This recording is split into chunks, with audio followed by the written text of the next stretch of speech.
हाल के flight cancellation समेत हवाई यात्रा से जुड़े कई अहम मुद्दों पर आज संसद की स्थायी समिति की बैठक है। इस बैठक में इंडिगो और दूसरी सभी एयरलाइंस को बुलाया गया है, जहां जीपीएस स्पूफिंग, पायलटों में थकान और यात्रियों की परेशानियों पर चर्चा होगी। डिटेल्स लेते हैं रोहन सिंह से। रोहन, क्या है स्थायी समिति के एजेंडे में आज?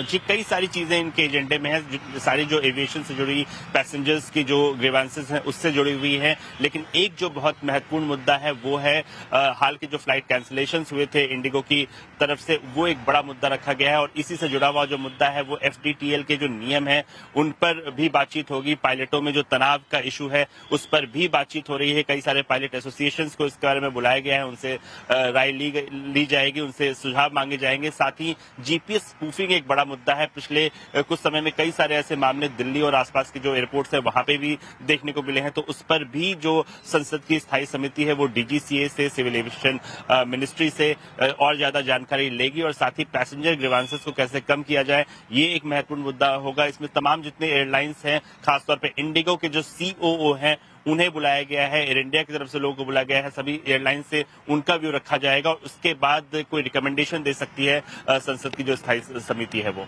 जी रोहन, बहुत बहुत शुक्रिया इस पूरी जानकारी के लिए।